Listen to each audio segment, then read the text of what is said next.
എന്തുണ്ടെങ്കിലും അത് മാമിക്കെന്നോട് തുറന്നു പറയാലോ. ഈ വിവാഹം നടക്കണമെങ്കിൽ നീ അഖിലയ്ക്ക് 60 പവൻ സ്വർണം സ്ത്രീധനമായി കൊടുക്കണം.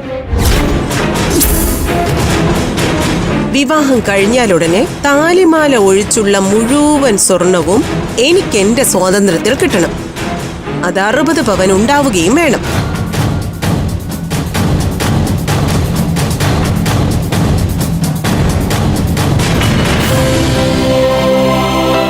നിന്റെ അനിയത്തി ആകാശിനെ ഭർത്താവായി കിട്ടാൻ എന്തുമാത്രം ആഗ്രഹിക്കുന്നുണ്ടെന്ന് അത് കണ്ടാൽ തന്നെ മനസ്സിലാവില്ലേ?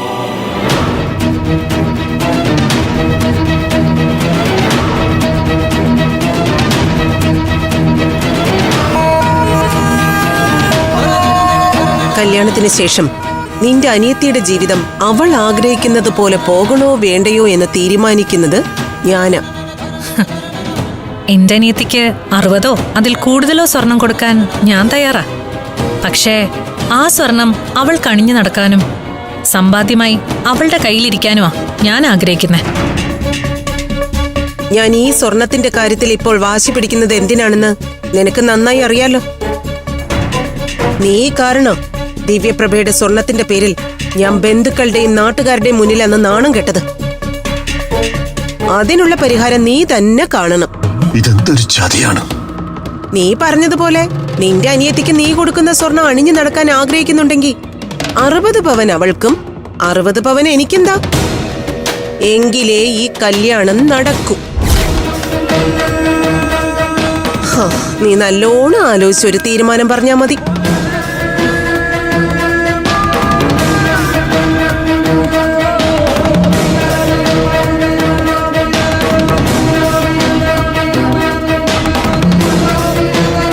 അമൃതമോളുടെ തീരുമാനം എന്തായിരിക്കും?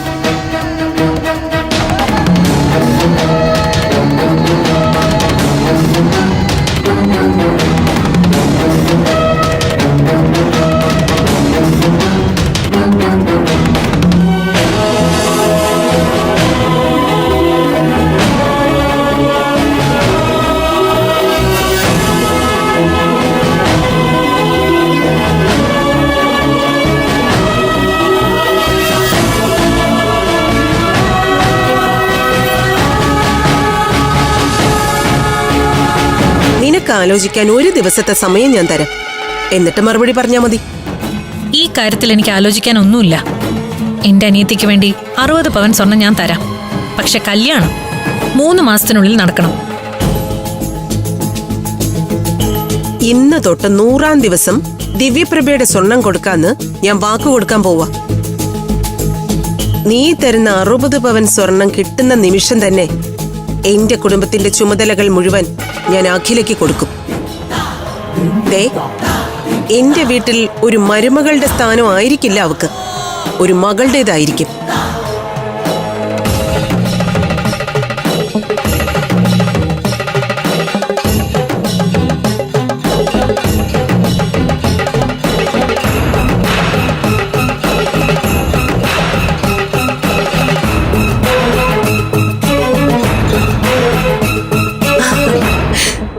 ഞങ്ങൾ തമ്മിലുള്ള എല്ലാ പ്രശ്നങ്ങളും തീർന്നു. ഇവളിനി എനിക്ക് മകളാ. ഈ സ്നേഹവും വാത്സല്യവും വർഷങ്ങൾക്ക് മുമ്പ് കാണിച്ചിരുന്നെങ്കിലേ പഞ്ചരത്നങ്ങളുടെ ജീവിതം ഇപ്പോഴുള്ളതിനേക്കാൾ വലിയ നിലയിലാവുമായിരുന്നു. അങ്ങനെ ചെയ്തിരുന്നെങ്കിൽ അംബികെ, നിന്റെ ജീവിതത്തിൽ ഒരു അർത്ഥം ഉണ്ടാവുമായിരുന്നു. അന്ന് പറ്റിയ തെറ്റ് ഞാൻ ഇപ്പൊ തിരുത്തുക ശ്യാമളെ. പഞ്ചരത്നത്തിൽ നിന്ന് ഒരാളെയെങ്കിലും എനിക്ക് മരുമകളായി കിട്ടാൻ പോവല്ലേ.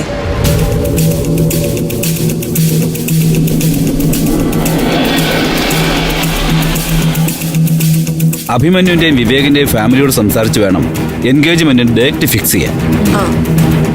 അവർ കൂടി അവരുടെ ഡേറ്റ് തീരുമാനിച്ചാൽ മതി. അങ്ങനെയാണെങ്കിൽ കല്യാണ തീയതിയും എൻഗേജ്മെന്റിന് മുമ്പ് തന്നെ തീരുമാനിക്കണം. എങ്കിലല്ലേ എല്ലാവരുടെയും കല്യാണം ഒരുമിച്ച് നടത്താൻ പറ്റൂ. സ്വാമിനിയമ്മയോട് ചോദിച്ചിട്ട് ഒരു നല്ല തീയതി കുറിപ്പിക്കാം. അമൃതയും അഭിമന്യുവും മുന്നിട്ടിറങ്ങിയ എല്ലാം വേഗം നടക്കും. അമ്മായിക്ക് അഖിലേക്കാൾ കാര്യമായോ അമൃതേച്ചിയെ? അല്ലെങ്കിലും എന്റെ മൂത്ത മരുമകളായി വന്ന് കേറേണ്ടിയിരുന്നത് ഇവളല്ലേ. ഫ്ലവേഴ്സ് ഒരുക്കുന്ന കാഴ്ച വസന്തം യൂട്യൂബിൽ പ്രേക്ഷകർക്ക് ലൈവായി കാണാം. ഫ്ലവേഴ്സ് കോമഡിയിൽ ജോയിൻ ചെയ്യൂ, ആസ്വദിക്കൂ.